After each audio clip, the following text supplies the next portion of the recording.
Okay, so I am on Imagination, and welcome to my classroom, Shifting Perspectives. This is going to be a session where I cover pretty much an introduction to what it is I do. If you are new to my channel, I want to say welcome. I have studied philosophy, sociology, psychology for 30 years, and my work as a scholar is very different from everybody else's. My primary focus is research, field research, case studies, and taking everything to the next level. I am not a therapist or a coach. While I do take on clients and case studies, and I do teach classes and master classes, my forte is more education. Actually, it is 100% education, but it's evaluating the society and the system. And this is where my sociology is really at the forefront of everything I do. I would say I am first and foremost a sociologist and a philosopher, and then psychology is just in my toolbox. So I study how systems move. I study how societal systems function, how people ebb and flow together.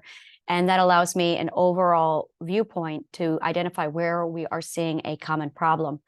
And then I use philosophy and psychology as a tool to locate the flaws, the points, the problems, the tension points, and then locate the balance and correct for them. So in this particular class, I'm going to give you an introduction to something that I call triadic healing. And whenever I say triadic healing, I am always referring to the triangle. The reason why I love using the triangle is because in geometry, the triangle is the strongest shape. And that is because of how it distributes force by pushing force down from the apex down to the 2 points of the base. And as a result, it guarantees one of the most solid, stable forms that we can possibly think of. Very much like a three-legged stool. It's absolutely stable. In philosophy, we are presented with some questions. Who are we? And then we are asked the question, where did we come from? And we ask the future question, where are we going? And then there is this beautiful point in the dead center of said triangle. And that is the fourth point of the triangle. And that is what we ask, why are we here? And really that question is, what is our purpose? Now, when you are looking at an individual, and this is really it, is you can ask these questions for an individual purpose. You can ask them for a business concept. You can ask them for a relationship development, and you can ask them for any kind of a community or a club, any kind of a group that comes together. And you can also ask the existential question, and this is asking the ultimate question about life, the universe, and everything. The reason why these questions are so vital to our mental health is because this is basically the reflection and the definition of who we are. It is the definition of the self. And without a definition of the self, you don't know who you are. It's literally your present. Oh, I don't know how I did that. And it is the present self. You could divide these into a group or a category of the past, the present, and the future. Knowing where you come from is reflection of your past. Knowing who you are now is a reflection of your present. And where you are going is a reflection of your future. And when you look at the past, the present, and the future, you are actually asking the big question, what is your story? And without comprehension, understanding of what your story is, you lose the self. Bottom line, you have an undefined story. And when you have an undefined story, you literally open the door for mental health. And this is really it, bottom line. Anytime you have a problem in life, anytime you have an obstacle in life, anytime you run into any kind of a concept that you're struggling with, it comes back to you have a piece of your story that is undefined.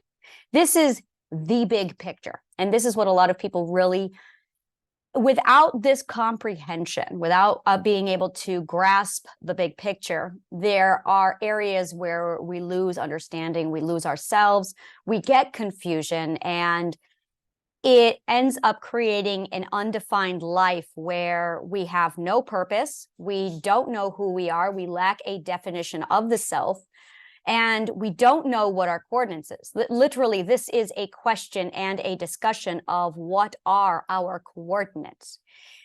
And it is for this reason that I refer to this as the philosopher's compass, which is it is the core to triadic healing. Because when you start answering and defining all of these questions, you start to fill in these questions of who you are as an individual, who you are as a business owner, who you are in your relationship, who and what you are in any of your community, and who and what you are in general, the existential life, the universe, and everything. Now, when we talk about philosophy, there is a big misunderstanding out there on what is philosophy. And people will tell you many questions. The first thing they will tell you is philosophy is a study or a love for wisdom. And then a philosopher, and this is a professor of a college, will tell you it is the pursuit for truth.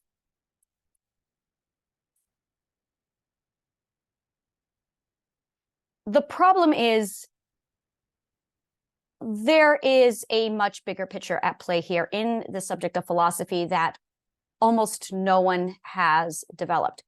I can get into the history of philosophy, and I'm not going to do that here because that's where a lot of people shut down. And if you want to get into that, I have other videos where I explain that. But for now, I'm just going to summarize it with, in the 4th century, philosophy was taken away, basically. And that is when it became an extinct area of study. It was basically the ability to teach us how to think. And that is the definition that we have gone with for years. And that is also not true. My computer is lagging. Give me a minute. Philosophy teaches us how to think. And yes, that is very much true, but it's not, again, the whole picture. When I finished my studies in philosophy, I discovered 3 subjects. I call these the lost subjects of Alexandria, because the last time these were studied was in the University of Alexandria in the 4th century. And these subjects were the study of perspective, which is truth. But the other one was the study of learning. And the other one was the study of teaching, which is the art of passing on information from point A to point B. So now we're going to go ahead and just jump ahead back to the philosopher's compass, and we're going to step into the world of the modern man, where we are today with philosophy. So my clients fall into 3 categories. I have the DIY self-help. These are people who I call them 6th perspectives. And I will be explaining the perspectives to you here shortly. These are people who are seeking healing. They want to better their lives. They can feel the energy, and they are in or starting to get into a healing journey. The second type of clients I have are psychologists, healers, light workers, and professionals. These are people who absolutely want to heal and help the world, and they come to me asking for my program so they can integrate it into their program, which is something I do offer. I have a franchise that I offer, and I'll be getting into that later. And then the third type are philanthropists. and world peace ambassadors. These are people who are looking for the sociological aspect of how triadic healing can help the world, which I also get into. And what this basically does is, this is where we get back to the individual, the business, the relationship, the community, and the existential life. Now, that is polar opposite of everything that everyone tells us in business today. In business, you're going to hear the absolute opposite of, you need a niche, you need to break it down, you need to. And I'm going to tell you what is wrong with pretty much all of that. I work in the big picture. And business, economics, healing, all of these different subjects, all of them, see a fraction of the problem. And I do mean a fraction. When you get into your area of philosophy, when you finally get into your 30 years of philosophy, there is one conclusion that you reach, and that is philosophy, and this is the true definition of philosophy, is the study of all the subjects and how they are interconnected to form the big picture. That is what philosophy is. The study of all the subjects and how they are all interconnected to form the big picture. So to study philosophy is literally to study everything, from art, music, psychology, the self, to economics, resources, business, money, finance, network, love, relationships, science, chemistry, mathematics, geometry, metaphysics, astronomy, astrology, medicine, biology, etc. It is all the subjects, because at the ultimate question of why are we here, the question is, what is truth? And in order to ask the question, what is truth, you have to be able to see all the subjects and look at this point of truth, asking the question of what is truth from the perspective of all the perspectives. In order to do that, you need to study all of the subjects so that you can look at what I refer to as the point of truth from all perspectives.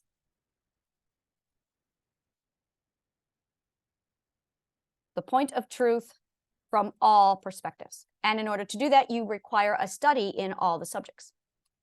So that is what I did for 30 years. I studied music theory, I studied art, stage, writing, reading, the great books. I studied physics, geometry, mathematics. What I did not study was astronomy. I did not study chemistry, and I did not study medicine or neuroscience. Everything else I've studied. So what I noticed in my final year of philosophy was that there were certain topics that started to merge. Those topics were psychology, economics, physics, other words known as emotions,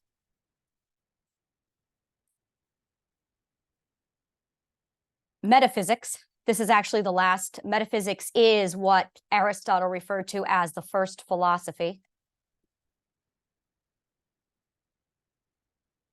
Sociology, history, and psychology. I'm sorry, and perspectives. Also, teaching and learning. All of these subjects became the same subject, all of them. And I realized that each subject could be turned into a cocktail when you started to combine different subjects, and new subjects started to merge. That's where I refer to things like perspective psychology or perspective philosophy, is because you start to see one subject from all these different points of views. The reason why this is important to you to know is because when you are defining the self, what you are really doing is entering into your value and what your self-worth is, and that is what we call economics. We have resources, and understanding what our resources are, defining and appraising our resources and the value of our resources so we can have profit, gain, is economics, but it's also psychology. So when you don't know who you are, you actually lack your resource. When you don't know what you want in life, you actually lack your resource in your business plan. They are the same subject. When you have conversations with people about business and you'll get into the mental health, a lot of people will divide the subjects. This is because they never studied philosophy.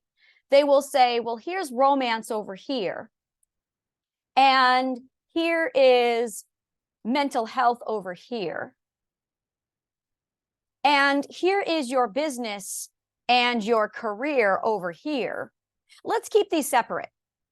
A philosopher will go, oh, no, no, no. The answer to mental health and to romance and to business career is all the same answer, and that is the philosopher's compass. So when I start breaking down the philosopher's compass to you, what's going to start to happen is you are going to start to see how this solution will literally fit into every aspect of your life. So now we're going to come back down here and look at my clients.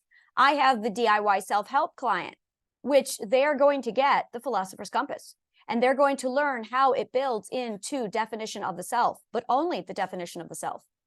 For psychologists, healers, light workers, they're going to get the definition of the self, and they are going to get where did we come from. They're going to get part 1 and part 2. The world peace philanthropers are going to get the future. Where are we going? They need all 3 parts of the philosopher's compass. Likewise, when you're done healing, you think, oh, I'm all done. Now I get to go on to the next stage of my life, my romance and my partner. No, hold the phone. You're just getting into cultivation and the second part of the philosopher's compass. And then you might find that perfect love of your life. You might find the perfect relationship. And then you might say, all right, now I'm ready to build my business and get my career in order. Well, guess what? Now you're in the they of I. Now you are getting into the third part of the philosopher's compass. So I cannot teach anybody just one part of this compass, because to teach you a part of it is to teach you a fraction of it. And in order to understand that, you have 2 options. You can study philosophy, psychology, sociology, art, music, theater, stage, music theory, philosophy, physics, geometry, mathematics, science, metaphysics, astronomy, astrology, or you can study Triadic healing for about 2 months. And I provide all of this to you. And it gives you the same perspective, condensed without a fraction of the work. The reason why it took me so long to put all of this together is because the last person who had all of this information died in the 4th century. So it was literally a massive puzzle piece of putting it all together so I could figure it all together. So we're going to be covering the philosopher's compass and all of the different parts of it today.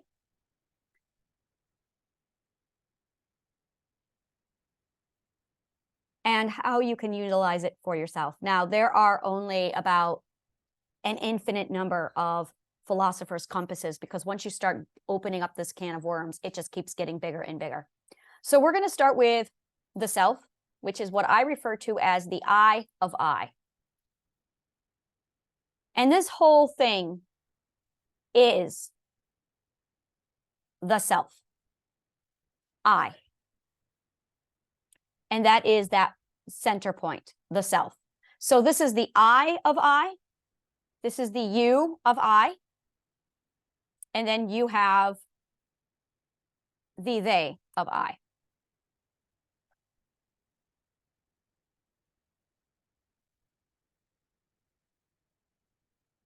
In the 1970s, Dr. Graves released something referred to as the spiral dynamics. This is Googleable. You can absolutely take a look on this.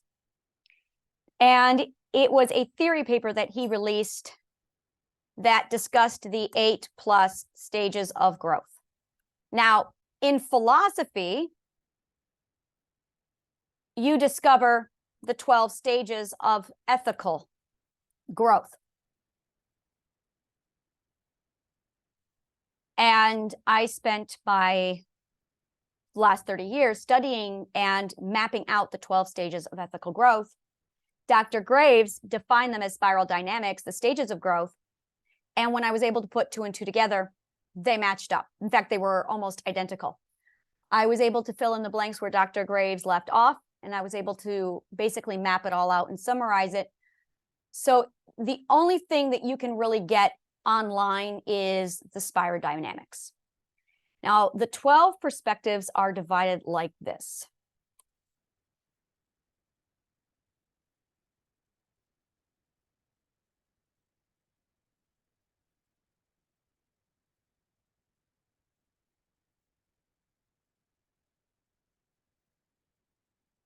These are what I call core ethics.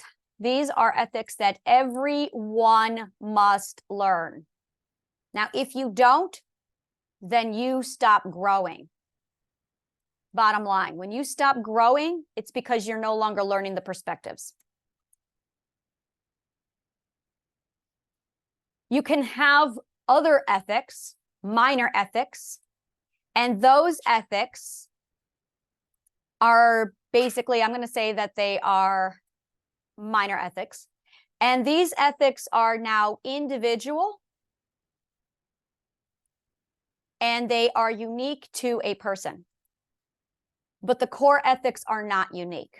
They are absolutely part of the human growth. Every one of these ethics is an ethical journey. Every one of them. And every ethical journey has a pattern that each ethic must follow to graduate to the next ethic.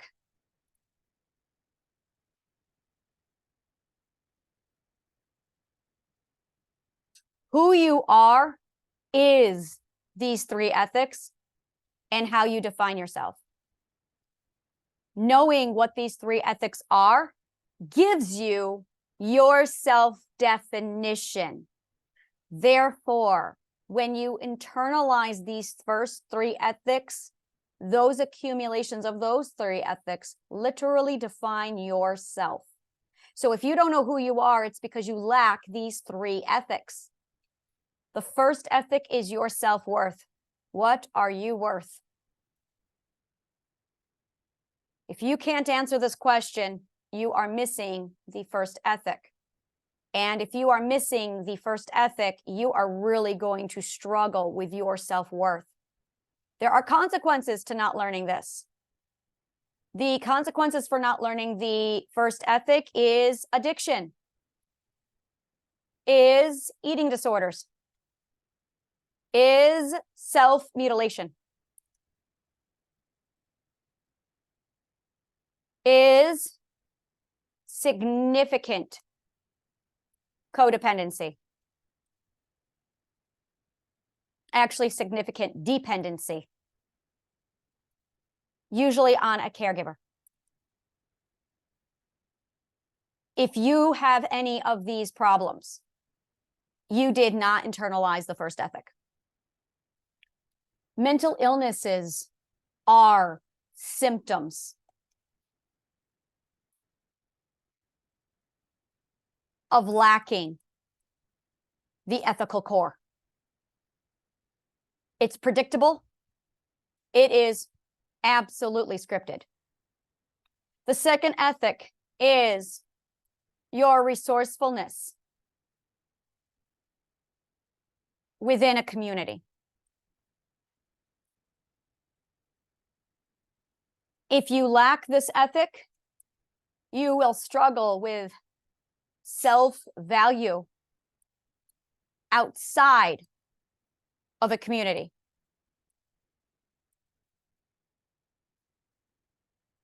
You will have undefined resources. You will think you have no resources. And you will develop, most likely, a codependency. You also may struggle with depression at this point. Same thing with the first ethic. And this is where you have insecure attachment styles begin.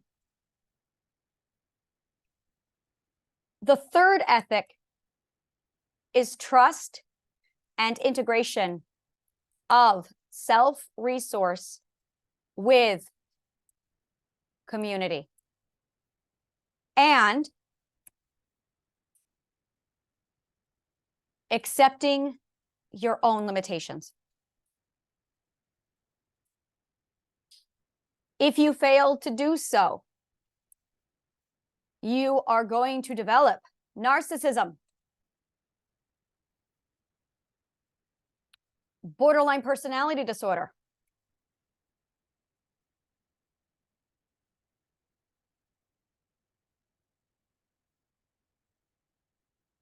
and the codependency is going to go to a different level.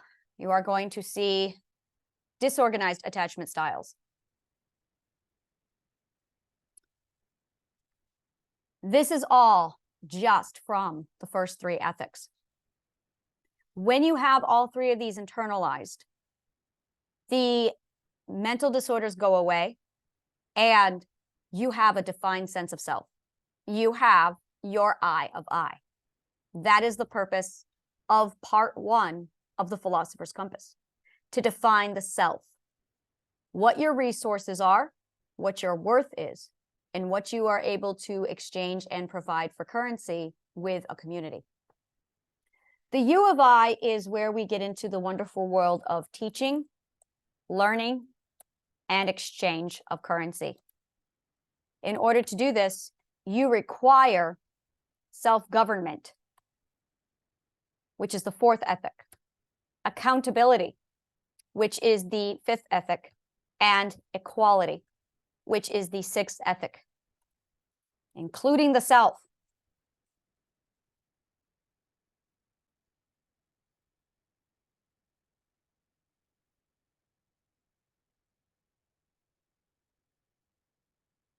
Once you understand the U of I and how we learn and how we teach, you stabilize yourself between the self and the U of I.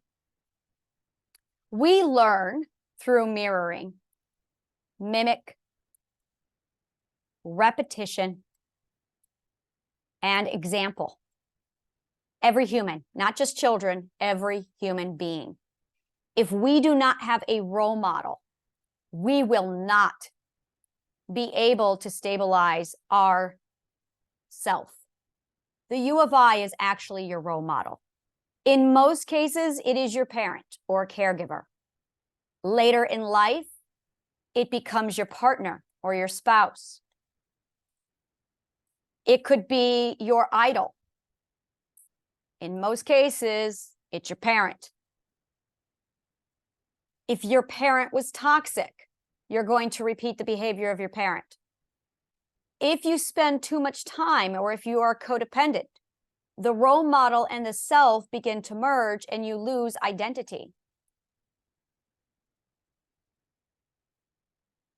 That happens if boundaries are not in place.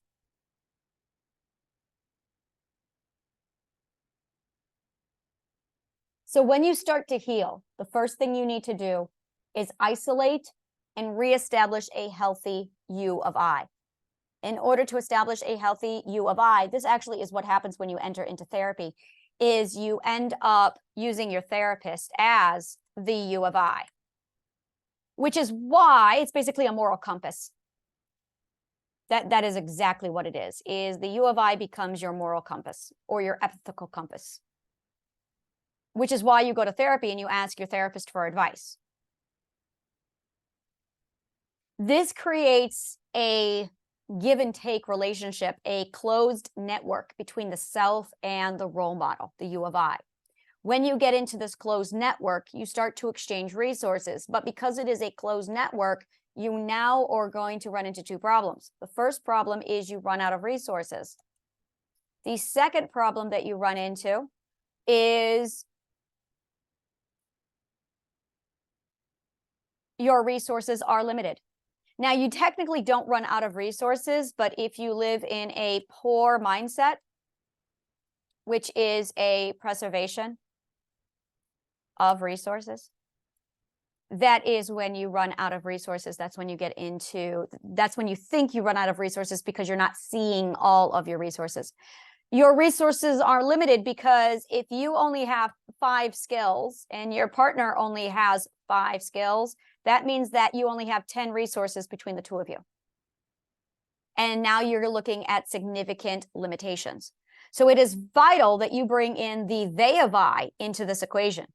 The they of I is when you plug into the next, that's basically when you access your open network.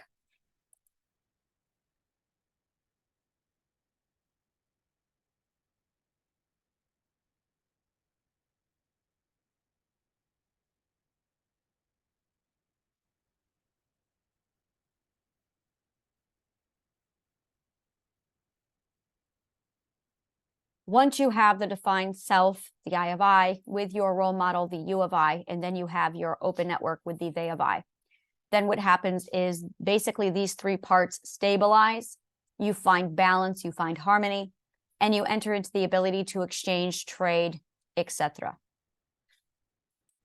So now going back to our first page, understanding clearer on what that definition of self is, who we are, you are looking at your value, your worth, your economics. You're looking at what your resources are, your profit, your gain. You're looking at your psychology on a whole. Now you can start looking at yourself as the individual. You've defined the self and your resources, so you know what your business has to offer because you have defined your resources. In your relationship, you understand now that you are basically bringing in with a closed network, a resource exchange. And then with the community club, that's when you get into the they of I.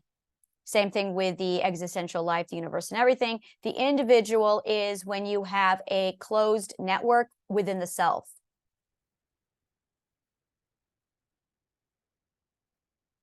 And now we're going to take a look closer into that with that closed network into the self. And this is where we're going to dive closer into what the self actually looks like. You have your identity, you have your ethics, and you have your beliefs. And the three of these combined make up your name. The name is the summation of who you are. And you're going to see this over and over again, where when you have, basically, this is the first ethic. When you look into this is again the philosopher's compass, stage 1.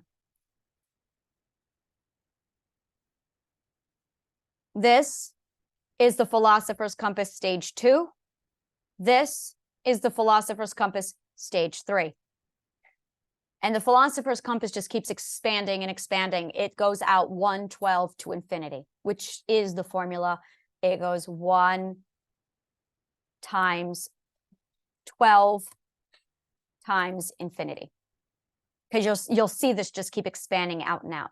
So here we're looking at the philosopher's compass, stage 1. This is what I refer to as the cognitive core. This is what's going on inside the subconscious mind.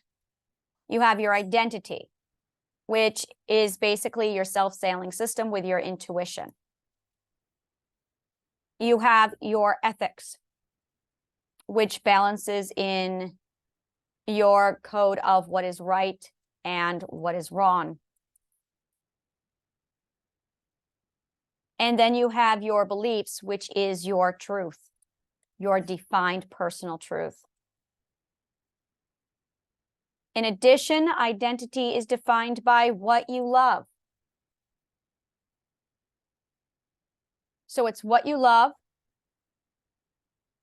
Ethics is what you value. And then what you believe is your personal truth. Truth is literally what we love and what we value. That is truth. And truth is subjective.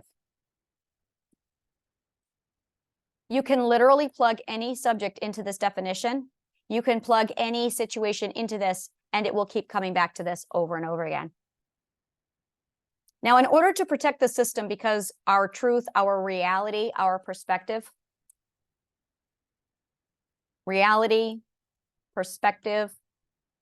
and truth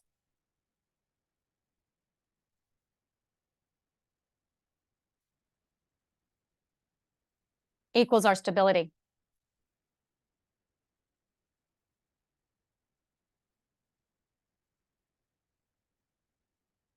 This is really vital. Our reality is our perspective, is our truth, and that is our sanity. If this becomes unstable, we literally become insane. This is when the entire cognitive core starts to fall apart. And this is when we start to get invasive perspectives that develop into mental illness. An invasive perspective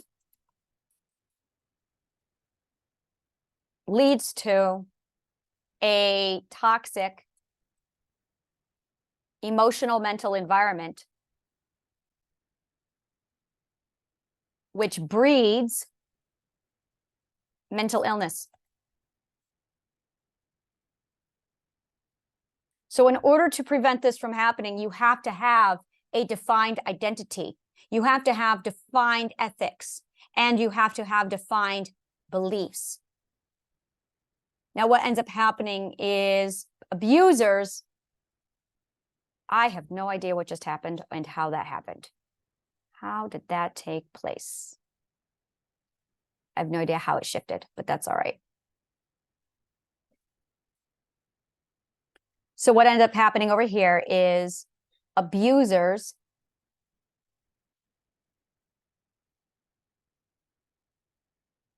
invade through the belief system.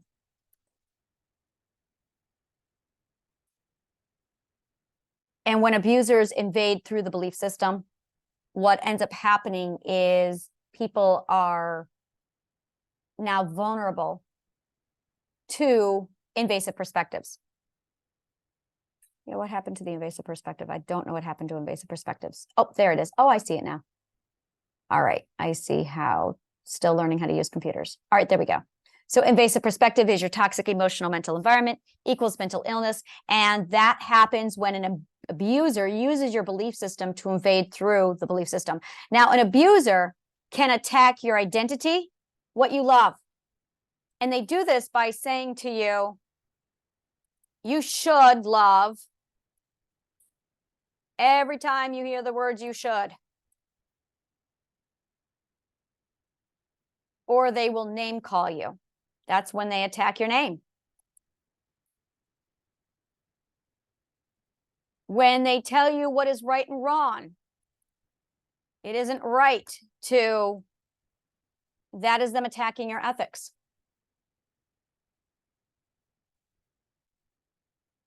Anytime you are gaslit, it is them attacking your identity, it is them attacking your name, it is them attacking your ethics, or they are attacking your beliefs.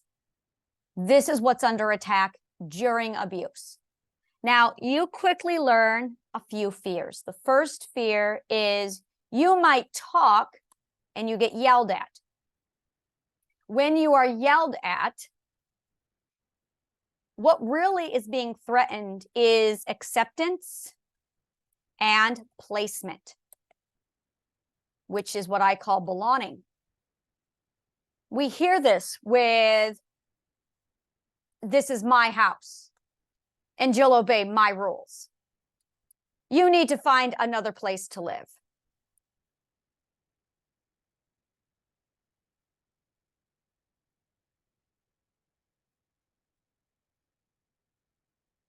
So now you've been taught not to use your defense system, which is your boundaries, which is defined or designed to protect the cognitive core. So the first line of defense, your communication system, has been taken away from you.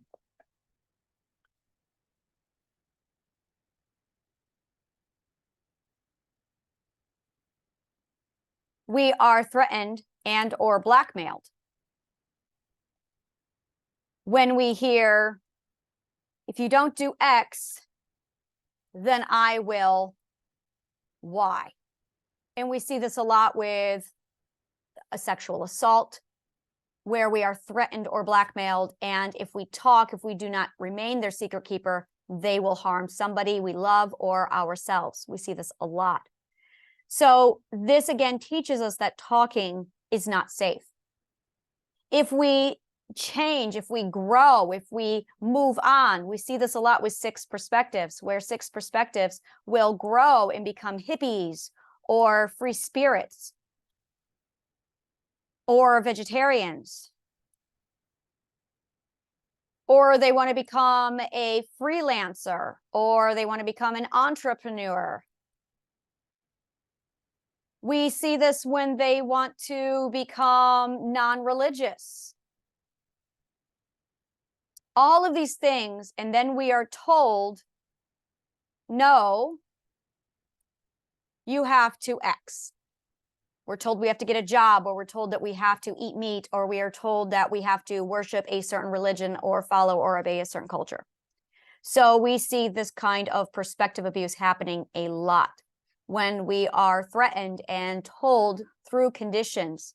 So this teaches us that it is not safe to grow, not safe to talk, not safe to be an individual. When we learn these safety rules,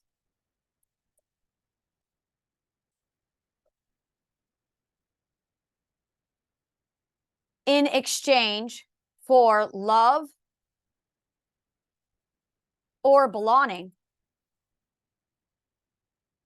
mental illness develops. This is when we develop an invasive perspective because they've invaded through the belief system. So they are altering the belief system when they provide us with all of these alternatives or stipulations to follow so that we will be approved of. They are threatening our belonging. Now, love is to value something or someone without profit or gain. However, we are taught that love equals how they can farm you of your resource.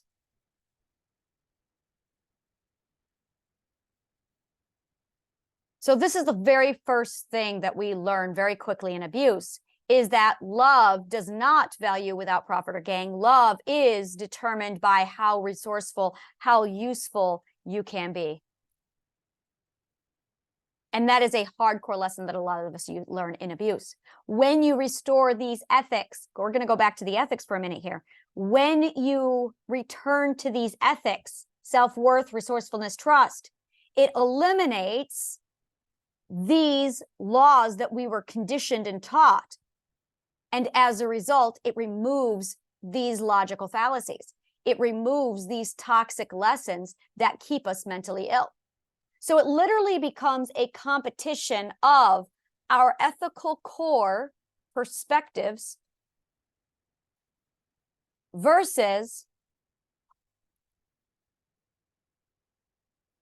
belonging and love.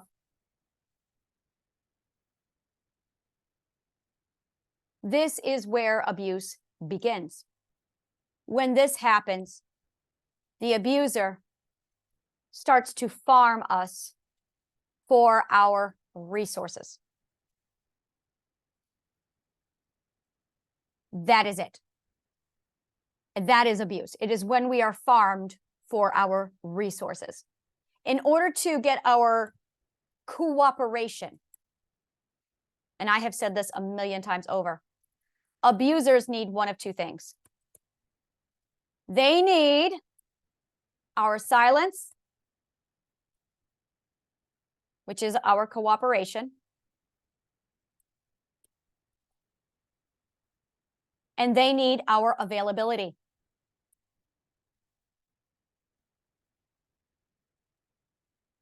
Now, let me move this over here. Hold on a minute. Okay. So an abuser requires two things from their abused. They need their silence and cooperation, and they need their availability, which means in order to guarantee both of these things, the abuser will convince us that love is only what they can take from us in resource form. But in order to get our cooperation and our availability, we have to believe that we have no resources. In order to do that, they attack our philosopher's compass. They take away our identity.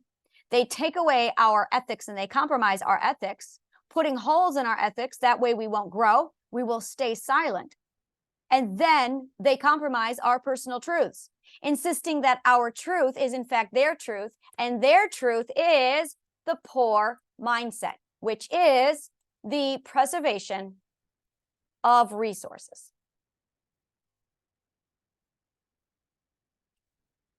Now you are officially being farmed. This is exactly where it starts. Now you have one of two people. You have takers and you have givers. You also have givers who are free. I'm going to call these people free givers. I am a free giver. I'm going to break this down for you. So there are three types of people in the world. There are takers, givers, and free givers. A taker is somebody who has the poor mindset and they are looking for resources to farm. They are in the business for farming. A giver who is ignorant,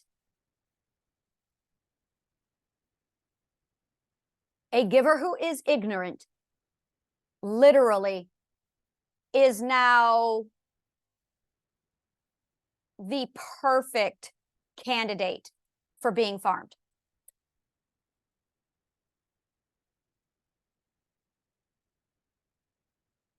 And I'm going to amend this because they need one more thing. An abuser requires your ignorance.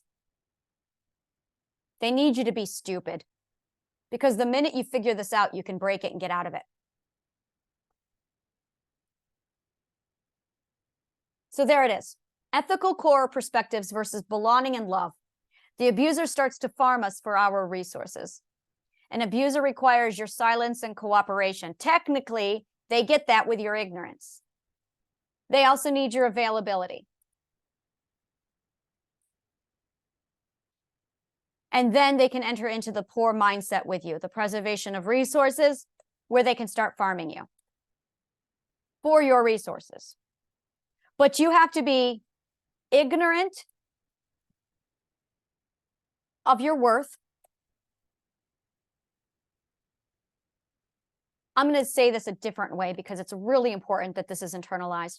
You need to be unaware of your resources. And you need to be ignorant of this process.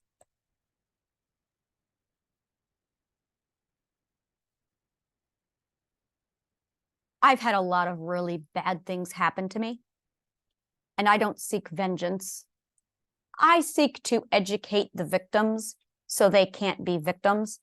I seek to deplete the resource supply of the abused so the abusers end up with a dwindled to non-existent supply. If you starve out the abuser and limit their resources, they will have no choice but to change their ways. I can't change abusers. What I can do is educate the victims by telling them this is what's going on. And as soon as you have the information you need, you cannot be taken advantage of anymore. And that's one more resource that's taken away from the abusers.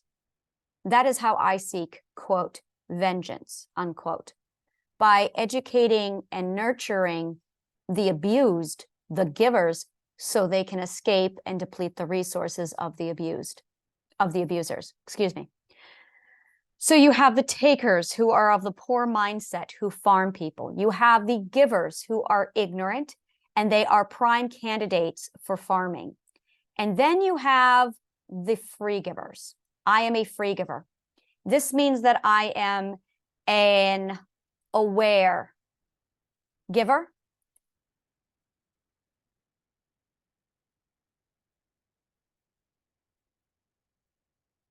With boundaries and education. So I cannot be taken advantage of. Now, I'm still a giver. You can be a giver who is ignorant. You can be a free giver who is aware. Now, you might be thinking, so if you're a taker, you're always a taker, and that's not true. The takers end at the fifth perspective. Always. Always, always, always. A taker is only somebody who is less than fifth perspective, primarily third perspective. Once they get the correct cocktail, that proper formula, they will be able to complete the third perspective and move on to the fourth and the fifth, and they'll stop being takers. So takers will eventually convert to givers. I'm going to say that again because it's really important. Eventually, with education, the taker becomes a giver. It's evolution. It's science. All they need is the right cocktail. With the right education, you give them the cocktail. So my goal is to actually provide an educational system that actually does this for people. So if they get bad parenting or improper parenting, they just get the right cocktail in school and it turns them from a taker to a giver. So eventually we are going to see more givers in the world than takers. We're already starting to see it. That's why the world is starting to change. Likewise, once we start getting this program in with parents, with psychologists and healers and light workers, and with parents and teachers, this is really going to speed up things and pick it up. And it's all just basic evolution. But you require the right cocktail with the right education in order to get it. Not a problem. Easy peasy. And the more we do this, the more we heal, the more these ethical perspectives click into place, and the more mental illness goes away. So we're going to see the following. As this evolves, we are going to see an increase of education, increased awareness. Healers, parents, teachers. These are what I call cultivators, by the way. They will start providing the correct cocktails, which will cure mental illness. What just happened? There we go. Why is this not working? Okay. Which will cure mental illness,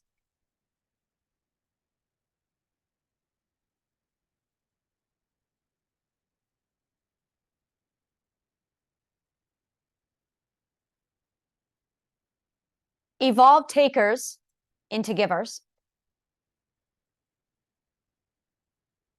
and increase the overall education of our society. It will also end the resource farming that we are currently living under. I'm starting with the 6 perspectives. These are people who are already seeking their healing journey. This is your healing journey. This is what you need to be doing. You need to be integrating the 6 perspectives, the 6 ethical cores, which literally kickstarts and solidifies your education and learning. So you can go on to the others without a problem. It will end all mental illness because you've integrated the ethics, and it stops the abuse from reoccurring because you'll have awareness and the tools solidified so it won't ever happen again. The next stage after that is the 5th perspective. And the goal with that is to get the 5th perspectives, this information. And these are cultivators. These are your teachers who can start passing it on to students so that the students can start growing and educating, and we're targeting the children. That way the children will literally avoid getting mental illness to begin with. We will be giving this to parents who will be able to raise their children with this knowledge so that parents can actually parent properly using the first 6 ethics. And then I am giving it to light workers, healers. These are psychologists or professionals and healers, light workers, who want to integrate this program into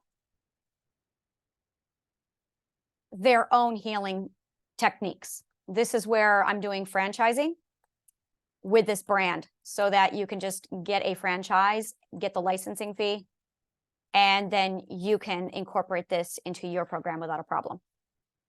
And this is being offered only to 6 perspectives.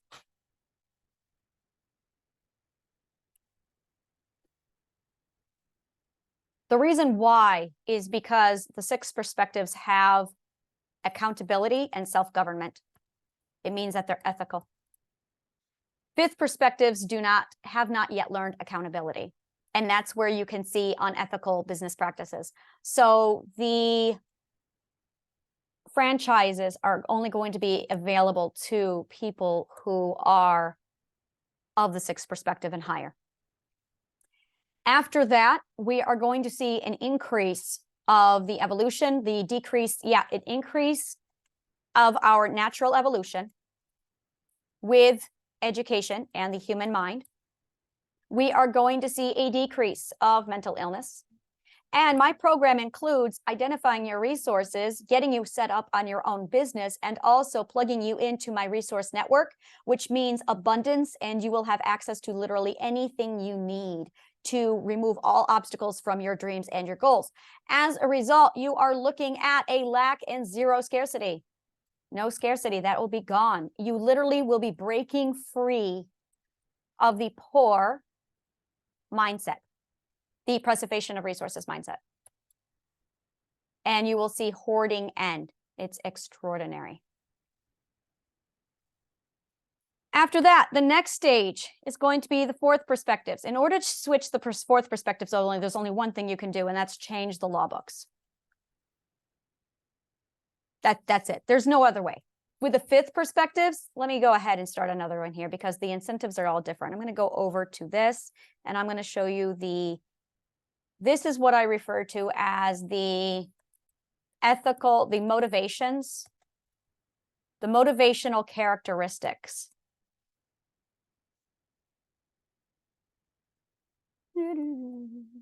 of the perspectives. Understanding their motivations is a key to all of this. The first motivation, the first ethic, always obeys the second perspective. Always. There's no exception. The first perspective will always do what the second perspective says. The second perspective always obeys the fourth perspective.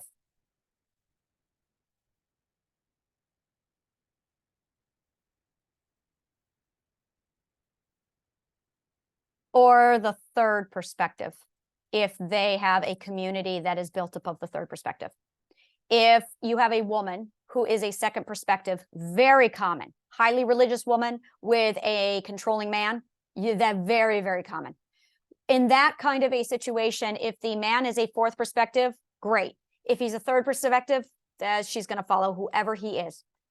If she is single, she's going to follow her father, or she's going to follow her church, or she's going to follow her God, or she's going to follow the rule books. Third perspective, what's in it for me? And leave them alone. The fourth perspective always obeys the law books, no matter what. Fifth perspective, science, statistics, fact. You gotta prove it. Sixth perspective, this is my favorite. Hug them. What that means is it has to feel right. Oh, what is going on? Just a minute. This is my incompetence. User error. Okay.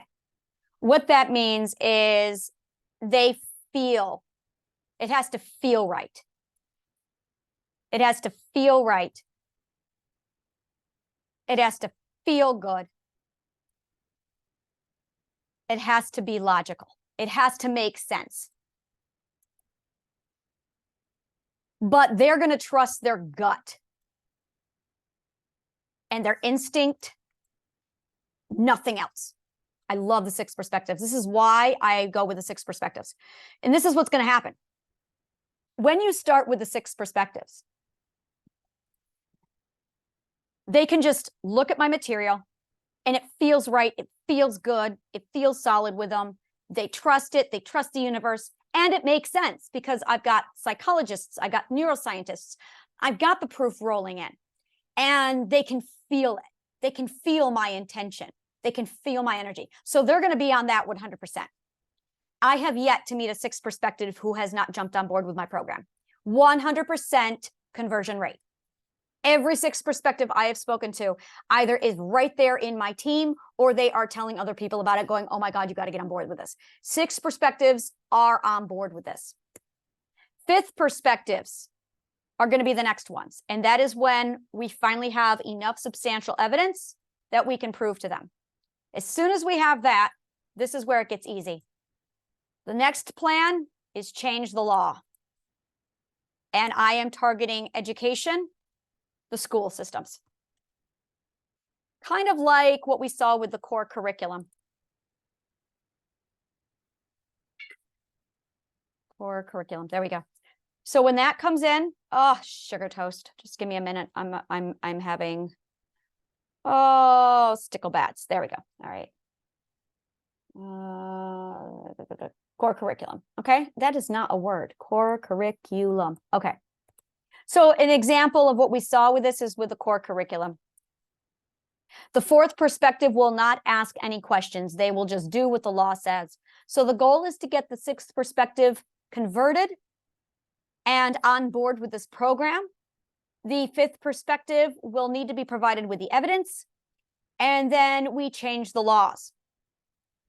Once the laws are changed, then the fourth, second, and first perspectives will be on board. 100%, no problem. Now, when that happens, we're going to go back over to our other document here. When that happens, we are going to see this precise thing take place. We're going to see the increase of education, the increased awareness. We're going to see the evolution of takers and givers, the takers turning into givers. We're going to see the overall education of our society. Now, let's go back over here for just a moment, because this is really where, what about the third perspectives? The third perspectives, there are three types. The first type is passives. They will have the first and the second ethic. And what the passive does, the reason why a person gets stuck in the third perspective is because they lack the first and second ethic. So every perspective who is third perspective, who is in the school system, is going to be resolved to this problem. That means everyone who is 18 years and younger, when the school system converts, they will have internalized these ethics, and we will see basically everybody who is 18 and younger who is in a school system, this will go away. Passives will immediately be resolved. The neutrals are the, I'll explain that in a minute, and then the aggressors. So now that's going to condense us down to the aggressors who are not in a school system. Basically, it's going to be the adult aggressors. Now,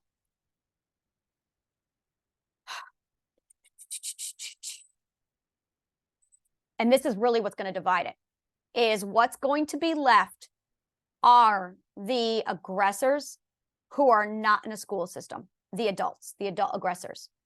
We're going to see this.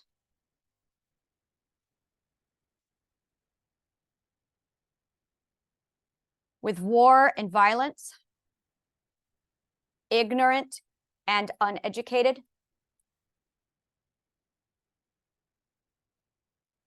prejudice and bias,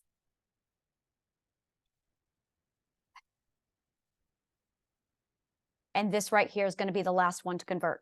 Now, it's going to go down a few ways. And this is really this is it. And it's understanding the third perspective. I've had a lot of people saying, what's going to be the one obstacle? This is going to be the obstacle. And I'm going to break it down to you right now, what we're going to do with the third perspective. We're going to bank into the mirroring and repetition response.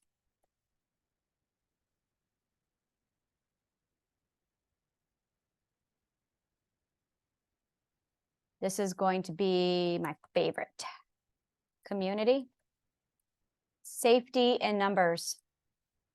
Thank you, evolution.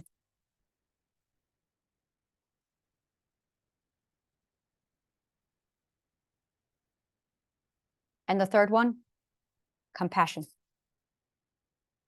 understanding their why, which I already have figured out. I'm going to break that down to you here in a minute. The first one is the mirroring and the repetition response. Monkey see, monkey do. These will be the people who get on board just because everyone else is getting on board. Monkey see, monkey do. Remember what I told you. Whiff them. This is their incentive. What's in it for me? Safety in numbers. Community. They're going to see it, so they're going to repeat it. Community, safety in numbers. FOMO. What's in it for me? I'm sorry. Fear of being left out. That's it. Fear of missing out. This is going to take over a lot with them. This is going to leave us with the bare minimum. So now we're looking at, of the third perspectives, we're going to get down to the final holdouts, the third perspective holdouts. So I'm going to break down what's really going on inside the mind of a third perspective. Fear. So there are a couple limiting beliefs here that we have got to get rid of. The first one is emotions are logical. Love is 100% value without profit or gain. Fear is the opposite of love. Hate is fear. You have got to really internalize these definitions. I've logically checked them out hundreds, thousands of times with 100% consistency. Hate is a byproduct of fear. It is an evolved form of fear. And it is run off of one belief.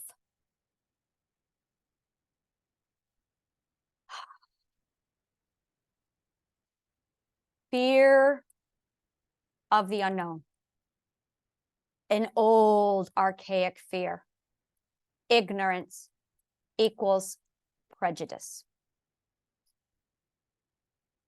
Now, there's one more fear that's taking place here, and that is preservation of resources equals prejudice. That is what we're really up against. That is what we are up against. When somebody develops a prejudice or a hatred, it is because they are like a rabid dog in a corner, barking and growling and rabbit at the mouth at anything that is threatening their resources. These are people who do not belong, and that scares them. That is really how they are operating. These are people who were abused the most. As a result, they have the most to lose, and the value of what they do have is extraordinarily high, and that is why they will go to all lengths to protect it. It's because they do not trust. These are people who have no trust. Everybody else has learned this, not the third perspectives. These are people who do not trust. I am going to be teaching you what forgiveness actually is. Forgiveness is a surrendering of your authority to expose your vulnerability to make the other person feel safe. Now, doing this safely is going to be the kick. Keep in mind, these are people who farm others for resources.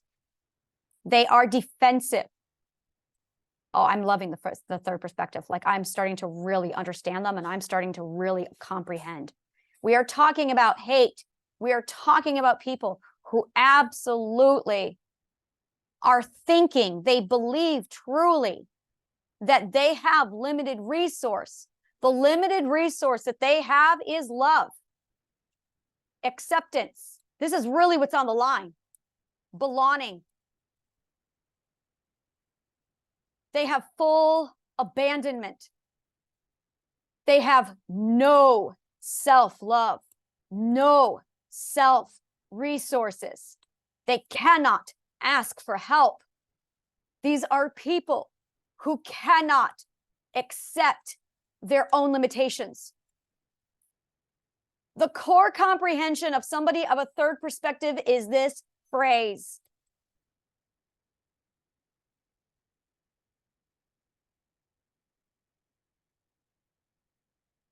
If I don't force you to serve me, if I don't farm you of your resources, no one will ever help me, and I will die.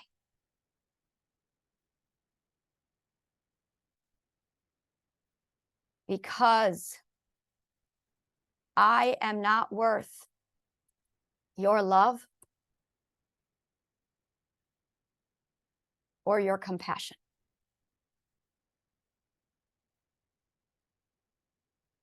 There you go. That is a third perspective. That is the mind of a narcissist right there. If I don't force you to serve me, if I don't farm you of your resources, no one will ever help me, and I will die because I am not worth your love or your compassion or your kindness. I have no family. I have no love. I have no one on my side, not even me.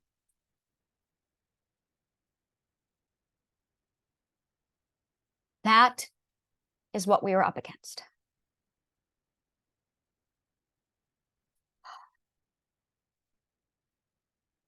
Now, this does not mean we run out to every narcissist and give them a hug, because there are some significantly, you can't do that with a rabid cornered dog in a corner that's growling, because they will bite you.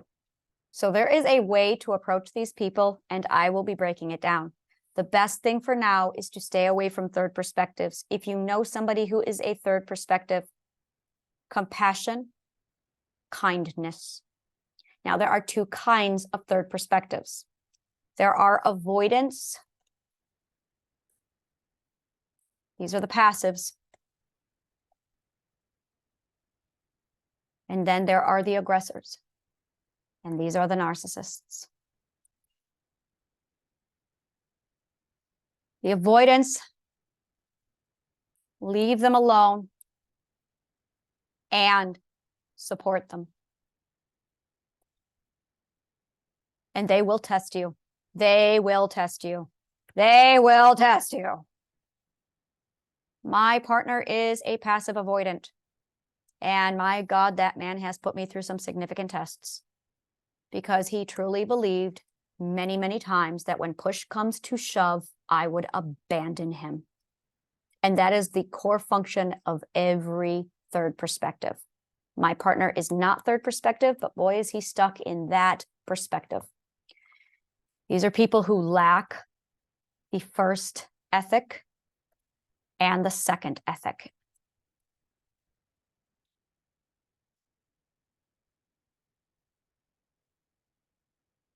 We are talking about a lot of trust, a lot of forgiveness. We basically have to prove them wrong. Bottom line, that is it.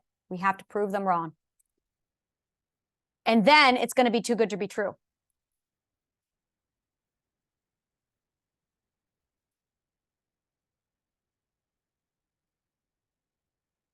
So I'm going to be doing a lot of classes on how to navigate a third perspective. But for now, this is basically it. These are going to be the last holdouts. So going back to the overall plan, this is, again, what we're looking at is understanding that for the motivational characteristics of the perspectives, the first perspective always obeys the second perspective. The second perspective always obeys the fourth perspective or the third perspective. The leave them alone. What's in it for me is that third perspective. We're going to leave that for the last. Always obey the laws and books no matter what. The science, statistics, facts, you got to prove it for the fifth perspective. And the sixth perspective, they just got to trust their gut and they got to feel it. So six perspectives, I'm expecting a 100% conversion rate. Fifth perspectives, 100% conversion rate. The first, second, and fourth perspective, 100% conversion rate once the law books are changed over. And then we're going to see that divide in the third perspective with the what's in it for me. Oh, well, I got to do what everybody's doing to keep me safe because I'm afraid. So you're going to see them picking up the books and you're going to see them doing it. When they do that, they are going to leave the third perspective and move into the fourth and then the fifth, and they'll be fine. You're going to see people who are FOMO because that safety in numbers is going to kick in. And then they're going to do that whole one step at a time, moving into the fourth and fifth. And that's when they become givers. You become a giver when you reach the fifth and sixth perspective. Almost every time. There is no exception. By the time you get to the sixth perspective, everyone becomes a giver. You cannot be in the sixth perspective and be a taker. It's just not, it's not logical. It's not possible. Fear of the unknown is ignorance, prejudice. So you are dealing with their prejudice. You are dealing with unknown. Our biggest culprit, the number one enemy here. Number one enemy, uneducation. The unknown, ignorance. It is the oldest phobia. Fear of change. Fear of the unknown. That is what we are up against. Because I'm over at the 12th perspective, over, not up, over, because there's no hierarchy here. Because I'm over at the 12th perspective, I've paved the way. So there is no fear of the unknown. You can see what's in your future. You can see all the steps. You can see what's coming. So I am on purpose broadcasting all of this from 2015, my entire life, to show you this is the work I've done. This is the stages of growth to remove the element of the unknown so you don't be afraid. Because there's a lot of people who are, I'm not moving because that's scary. Absolutely understandable. But once you have the first, the second, and the third ethic, then you learn how to, you know how to soothe yourself. You know how to take care of yourself. That comes in with the first ethic. So this is really what our enemy is. It is the uneducated, unknown ignorance. The oldest phobia, fear of change, fear of the unknown. That is what we are looking at. The next one is fear of isolation. And that is belonging. It is the safety in numbers. That is what we're up against. Actually, this is a fear that is working on our behalf. This is something that's really going to work out. The goal is to grow our community so large and to welcome everybody who's ethical to the point where they are going to have a place to come. So many people resist their healing because they don't want to be alone. They think that healing equals being alone. And that's not true. So our goal, we're back to the ignorance. We're back to the uneducation is the problem here. So by showing them that, look, when you heal, you're not alone. There's a community here waiting for you to greet you in. We are the community. Now, I do have a rule that you have to be sixth perspective and higher to come into my community. But I'm not abandoning everybody. We are not going to be abandoning anybody. We are going to be providing them with the utensils to get them from the first three perspectives over to where we are. So they can get to the first five perspectives. So they can get to the seventh, eighth, and ninth perspective. And this is where Analand begins, right here. So it's literally giving them a pathway so they can get to wherever it is they need to go. And there's a community waiting for them. That's going to remove their hesitation of healing. There is no loneliness. That is not the case. The reason why it's alone, and I will show you this. Let's go on to our next page here. This is why we think we're alone. All right, let's do this. So you have a community. I wish I had a map of the United States, but let's go ahead and do this. So this represents the shithole where I was raised in central New York. Okay? It was a white supremacist town in denial. And it was second, third, and fourth perspectives. The first perspectives were referred to as mama's boys. And that had a tolerance of, by 3-year-old, you'd better man up. Yeah, we all know that crap, right? Second perspective, highly religious people. Third perspective, rapists, gun lovers, abusers, and racists. Fourth perspectives, Republican Trumpers. Trumpsters, is that what we call them? Trumpsters. All right, this is where I grew up. I was a sixth perspective. You are most likely, this is what I call, and I do mean it, literally, what just happened? What just happened? See, this is where I'm like, what? This is a user error again. Just give me a minute here. All right, so this is where I grew up. Now, here I am. This is going to represent me, okay? This is me, and I was a sixth perspective, okay? This is me in my sixth perspective community. And I thought, oh my God, I am alone. This is fucking hell. And then over here, we have New York City. Or LA, or the Bay Area. Okay. And the average here is 5 and 6. Now, I had to move from the shithole all the way over to here. And then I went, oh, look at that. There are people like me. But it is part of their POR mindset, the preservation of resources.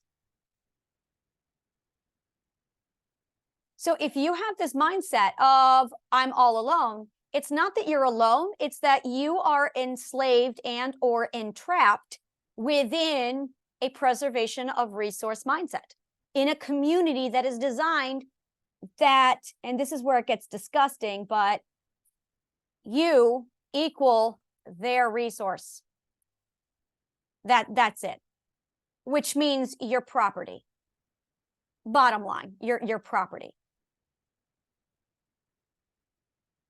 And if you figure this shit out, you're not going to get out very easily. So the goal, I got here and it was better,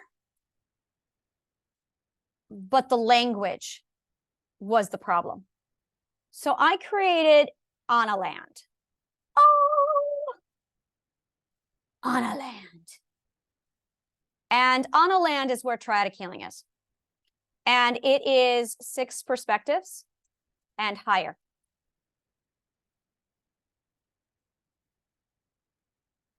And the rule number 1 is everyone here is a doer and a giver. And I have a network of people already for you to plug into. So then, oh, no, wrong thing here. So then I took, what, I can do this, use your error. Okay, it's going to become like an ongoing joke of Anna with her little, yeah, I know, right? Okay, I can get the triangle out of, there we go. All right, there we go. All right, so then I left the New York, well, I'm still in New York City, but I created a community in Anna Land over here. And then I started to accumulate, and basically I started to, why can't I know I can replicate this. All right, I'm just gonna basically I started collecting more people. So I have a massive community over here now. And I mean, I probably have, oh my God, it's ridiculous. It's ridiculous how many people I have. So I have a community here. And the more 6 perspectives who want this lifestyle, who step in. Now, once you get in here, now we begin Triadic healing. And when you do Triadic healing, it is with this massive thing in mind, where we are back to the DIY. Let me go back over here. It's the DIY self-help 6 perspectives, healing better their lives energy. The Healers, the Lightworks, the program integrated into their program with the franchise, and the sociological aspect of the Triadic healing. So that is what all of this is. So now when we get over to Anna Land, this is what we're dealing with. This is it right here. But in order to pull this off, yeah, I'm just getting the information out there. That's really all I'm doing, is getting the information out there to people so that people know what's available to them. But it's really getting us away from this mindset, this poor mindset. And the more that that happens, the more it's literally putting you in a position where you can flourish. And I have 3 aspects that I do with Triadic healing. The first aspect I give you is healing. And that's your mental health. Because this is the #1 obstacle of growth. This is literally where we break down the obstacles of growth. The next thing that I provide is money and business. That way you can start accruing your own business, your own money, and we get you in a program that teaches you how to do that. The next thing is the network and the resources. And then we plug you into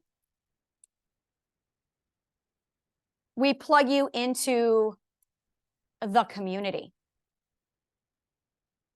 when you are ready.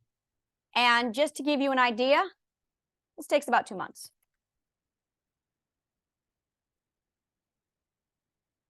Yeah, it's on average so far, it's taking about 2 months for people to go through their entire mental health healing. 2 months. And then we get you over to the business aspect. We build you up. And then we get you over to the network and the resources and the plug-in. So now let's take a look at the cost. I am currently working on a buy now, pay later financing option. That is the first option available. I do not, personal loans, credit cards are accepted. I do not accept insurance companies, because the minute you start accepting insurance, they call the shots. And they are poor mindset where they farm you. I do not do that. We do ethical business practices only. The other option, if you want to become a healer, is you can franchise. And that franchise cost is $45,000 with 5% royalties. If you want to become a licensed franchisor and buy into the Healing Garden and take care of that. And that works a lot like McDonald's or Dunkin' Donuts. And that's the licensing fee for the franchise. So that is fantastic if you are a light worker or a healer. That is one option. And then the other is I have the world peace, and that's philanthropy. That's like a whole nother thing here. And I'm not going to get into that today, but that opens up another massive door. The cost for the DIY is $15,000 per person. And that is without the additional program. I'll go over that here in a minute. So it's $15,000 a person. And that's the base price, depending upon where you want to go. Now, if you want to become a light worker healer, you have to go through the program. You cannot franchise and license without experiencing Triadic healing, because I cannot have you practicing.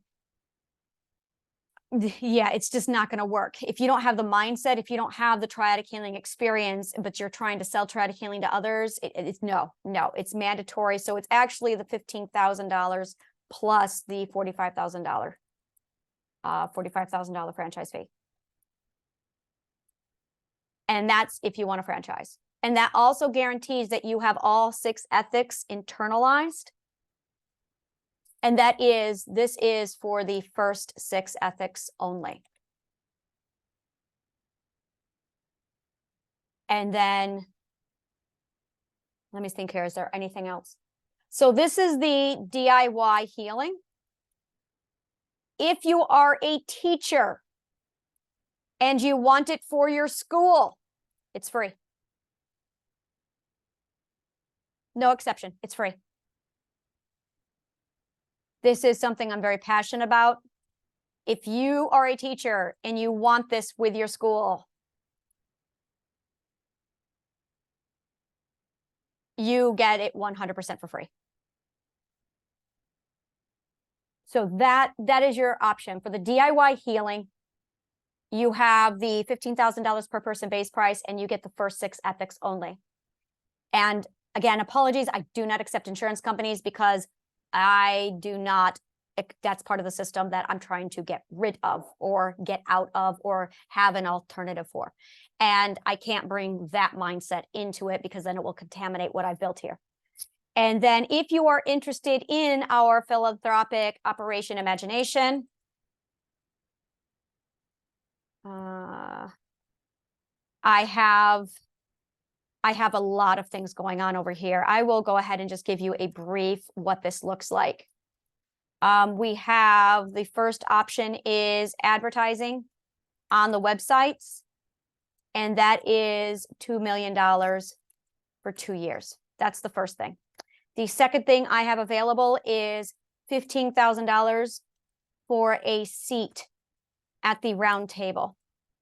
And that is basically where you get to vote on humanitarian goals and the money, humanitarian events.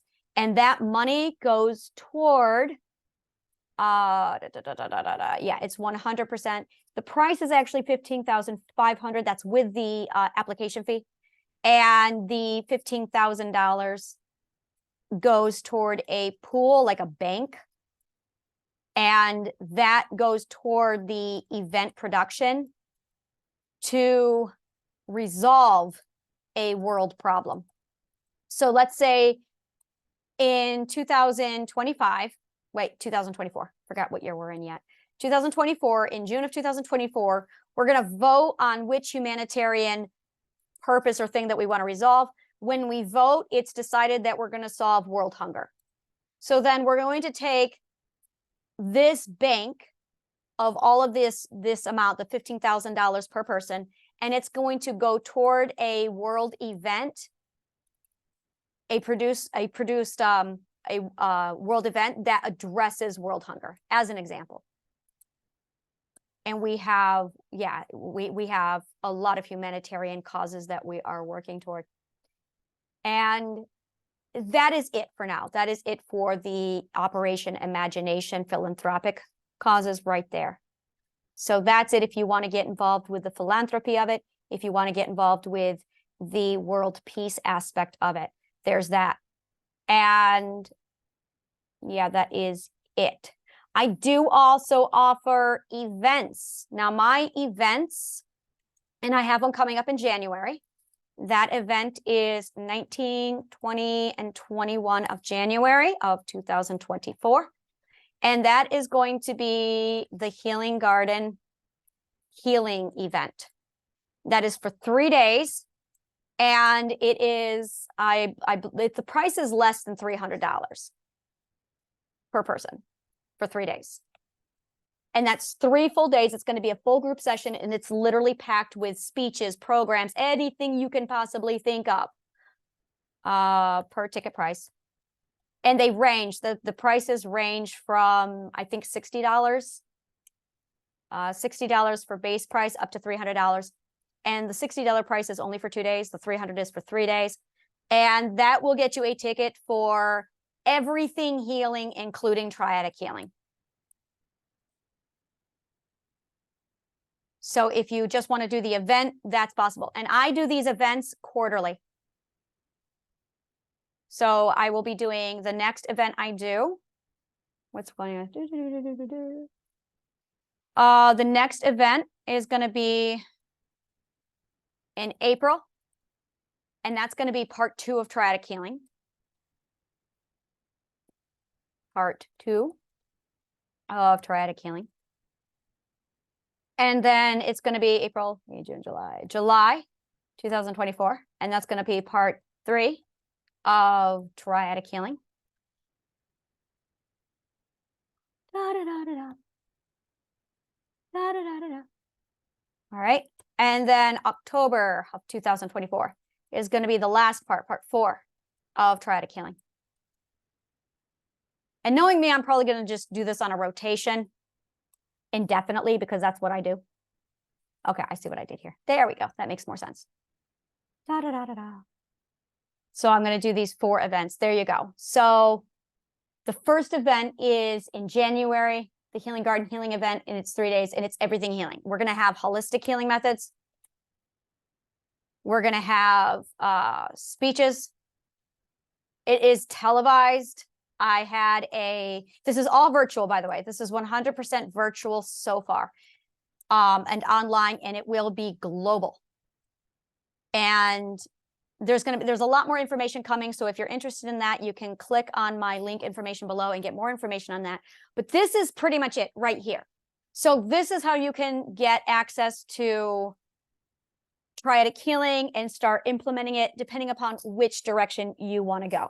And that literally concludes my overall radical global healing plan.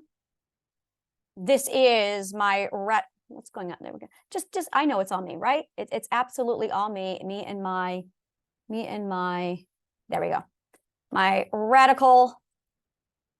All right, this is the Healing Gardens radical global healing plan. And this specific thing is referred to as the healing engine.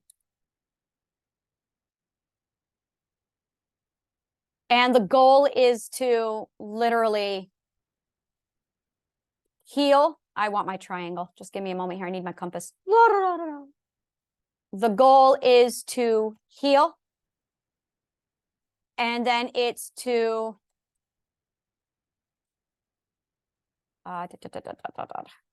stabilize,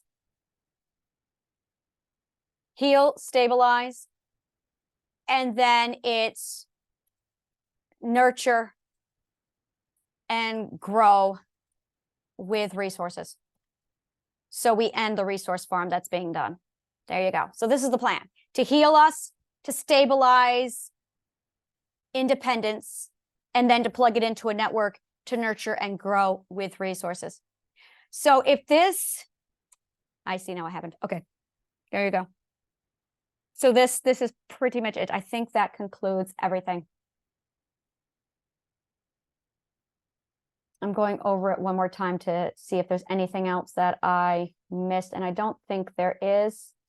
I think that covers everything. I've got like tech problems happening here and I can't figure out what's going on. So, oh, I see what happened. All right, there we go. All right, there we go. So back to page 1. So again, that's definition of the self, where we came from, where we are. We got the philosopher's compass. We're looking right back here is the individual, the business. Your relationships will be covered in this also. You literally how to plug all of this in. It's understanding, really, and this is it, is it's understanding the pillar of how all of this works. Oh, there we go. Okay. So let's do it this way. So you have you and you have your partner. Oh, there we go. And you have your partner. And then it's understanding how you connect. I don't know what's going on there. Let's try that one more time. And then it's understanding how the two of you basically have a connection so that currency transfers between the two of you so that you stabilize. And when you do, it's literally putting you both on your own triadic healing. Yeah, I like the metaphor that I've got going here. I don't like this triangle, though. It's like, there we go. It's the kind of triangle I like because my geometry is I like my geometry. All right, there we go. So this is it basically takes you and it solidifies your philosopher's compass, your partner's philosopher's compass, so that the two of you are now healthy units. And then we take basically the currency and we connect you with the currency through those 12 stages of growth with your comprehension of the philosopher's compass. So you've got your philosopher's compass. You have your stages of growth. And then you have the map of the subconscious mind. And I did not cover this in here at all. This is only a fraction of Triadic healing. Triadic healing also covers the map of the subconscious mind. And then we cover resources, which I kind of covered today, and self-definition. But then you learn the exchange and trade of your resources and value. And those are basically the core of Triadic healing. and how you have the individual, and then how you have the romantic or the friendship partner. And this is where you have a closed network. And then how to plug it into an actual network. And this is what we call a closed network. La, la, la, la, la. There we go. So this is a closed network. And then I teach you how to provide you, and I hook you up with an open network so that you can gain profit and flourish, nurture, and all that jazz. So there it is. If you are interested in signing up or jumping into this, then contact me at Anna, imaginationnyc@gmail.com. That's one way. Another way is my Linktree account under Contact Anna. That is another way that you can do it. And then what's going to happen is I will be in touch with you to book a webcam via Zoom or Skype. So we can basically, that's going to be your solution call or your take action call. And we will go over basically what your goals are and how you want to proceed. And then we make sure you are a proper fit for this program. I have to make sure you are a 6 perspective. And how do you know if you are a 6 perspective? Here you go. Do you feel the energy? That's really it. No one who is 5th perspective and less can feel the energy. If you want to feel the energy and you cannot, then yes, that would be you. You must be accountable. That is the big one I'm going to look for. You have to be willing to learn. You must learn to learn. Then this is the big one, this one right here. I can work with anyone if they are willing to learn. It doesn't matter what perspective you are at. If you are willing to learn, I can work with you. And you must abandon 100% of all blame. That's the other one. That is it right there.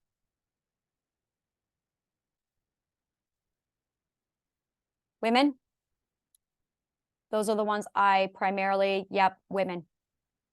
The way I pitch myself is this is exactly what I say is I am for bigger than life women trapped in small lives who were forced to shrink, to fit into a life that is not meant for them.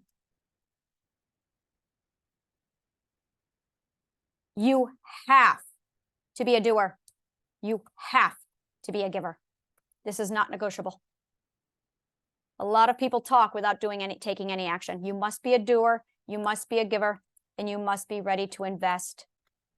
And you must be able to solve any investment problem if you have one. Like, that's it right there. Those are the requirements. And that's to get you started.